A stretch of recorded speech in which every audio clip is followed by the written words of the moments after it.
Jornal Nacional. Boa noite. Boa noite. Mais uma zebra na Copa do Catar. A Alemanha contraria o favoritismo e perde de virada para o Japão. Já a Espanha sufoca a Costa Rica numa goleada de 7-0. A Bélgica sofre, mas vence o Canadá com um gol salvador. O time alemão protesta simbolicamente contra o veto à braçadeira com as cores do arco-íris. A seleção brasileira tem o último treino antes de estrear contra a Sérvia. Diante do avanço da pandemia, a Anvisa torna obrigatório o uso de máscaras em aviões e aeroportos. Em meio minuto no Jornal Nacional. Mais uma seleção favorita à conquista da Copa do Mundo foi atropelada por uma zebra no Catar. Depois do fiasco da Argentina, hoje foi a Alemanha que perdeu de virada. E para o Japão.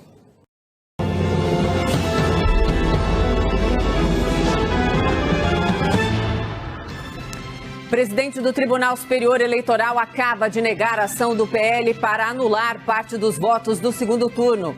O ministro Alexandre de Moraes também multou a coligação que disputou a reeleição de Bolsonaro em 22 milhões de reais. Sobre a PEC da transição, o Caio Junqueira apurou que a decisão sobre o texto ficou para a semana que vem, a apuração desse momento. Enquanto isso, gente, ganha força a ideia de uma medida provisória sobre o assunto. É o que foi detectado pela Larissa Rodrigues. Apesar do apelo de um pai, manifestantes que bloqueavam estrada no Mato Grosso impedem que ele passe para levar o filho para uma cirurgia. Eu também não vou passar, mas meu filho não pode passar. Não. Meu filho vai perder o olho passando. Então vai de a pé, vai. De a pé, vai. Se eu tivesse como chegar em casa, vai de a pé, vai. Cara não passa. Levantamento da Fiocruz mostra que todas as regiões registram aumento de casos de Covid em novembro. E a Copa do Mundo, enquanto a Espanha faz goleada histórica contra a Costa Rica, a Alemanha perde para o Japão de virada e corre o risco de ser eliminada, sim, na segunda rodada da competição.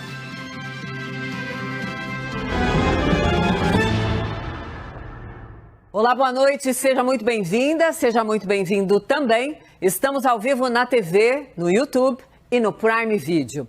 Gente, o presidente do TSE acabou de negar o pedido do PL, né, o partido do presidente Bolsonaro, para anular, então, parte dos votos do segundo turno das eleições. Essa história toda que começou ontem à tarde e que está tendo um desfecho, então, hoje. Bom, o ministro Alexandre de Moraes ainda multou a coligação em mais de 22 milhões de reais. Quarta-feira, 23 de novembro, o Jornal da Cultura começa agora com os seguintes destaques. Bloqueios de rodovias pelos grupos golpistas se tornam mais violentos.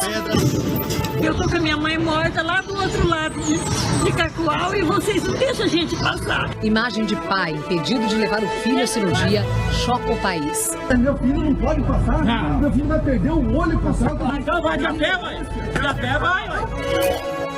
Presidente do Partido Liberal, Valdemar da Costa Neto, tenta justificar pedido de anulação de votos apenas do segundo turno. E nós não temos uma prova das urnas que foram publicadas ontem. Equipe de transição da saúde recebe relatório com alerta grave sobre o controle de vacinas e combate à Covid no país. Máscaras voltarão a ser obrigatórias em aeroportos e aviões. No Catar, em dia de goleada da Espanha e zebra no jogo da Alemanha, brasileiros vivem expectativa para a estreia da nossa seleção na Copa.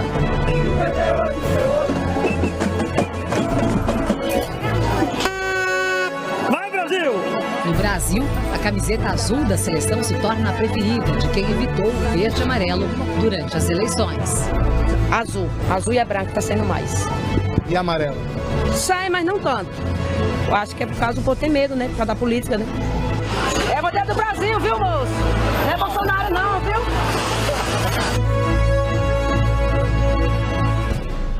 Olá, boa noite. E mais um destaque de agora à noite, o ministro Alexandre de Moraes acaba de rejeitar a ação do Partido Liberal e determinar uma multa milionária. Já já nós vamos voltar com os detalhes. Estão comigo hoje aqui na bancada do Jornal da Cultura a jornalista Vera Magalhães, apresentadora do Roda Viva, e o filósofo Luiz Felipe Pondé, diretor do Laboratório de Política, Comportamento e Mídia da PUC. E você pode participar fazendo comentários pelo Twitter na hashtag Jornal da Cultura. Boa noite, Vera. Boa noite, seja bem-vinda. Boa noite, Pondé. Boa noite.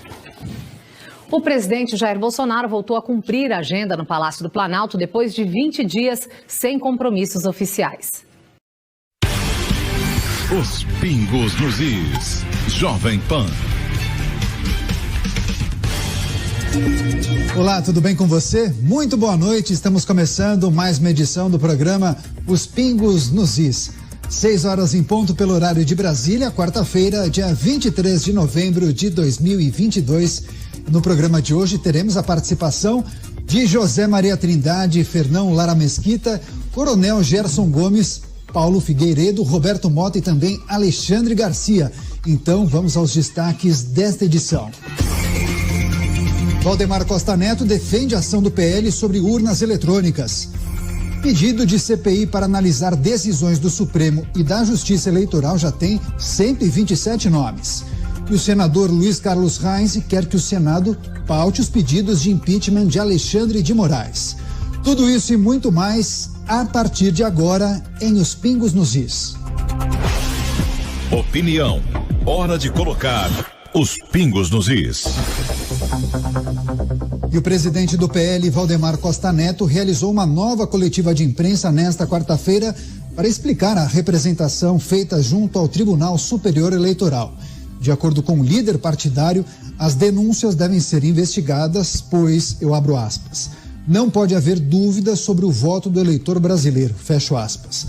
Valdemar informou ainda que só é possível pegar possíveis falhas no segundo turno, reforçando a tese de que o presidente Jair Bolsonaro teria sido reeleito com mais de 51% dos votos.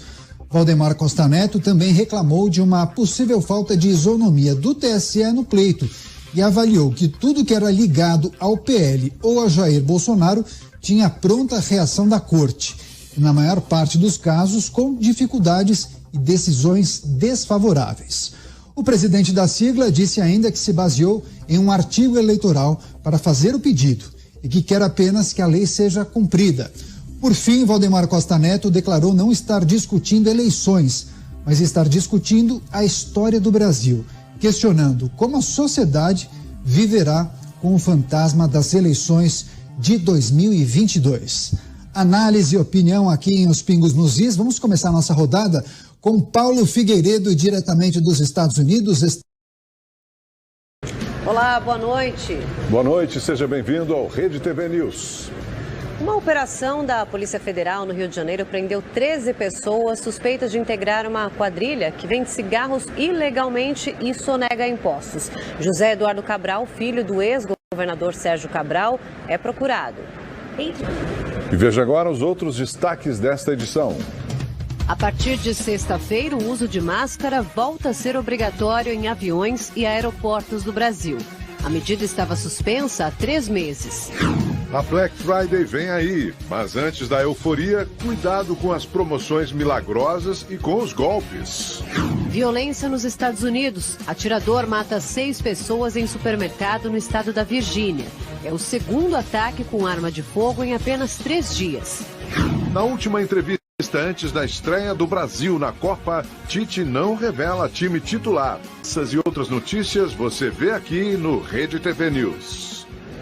A Justiça do Rio de Janeiro decretou a prisão preventiva do ex-vereador Gabriel Monteiro por violência sexual mediante fraude e assédio sexual contra os assessores que trabalhavam para ele. Monteiro está preso desde o último dia 7. Ele é acusado de estuprar uma jovem de 23 anos. A vítima contou que foi forçada a ter relações com o ex-parlamentar, foi agredida e que, apesar dos pedidos, Monteiro se negou a usar preservativo.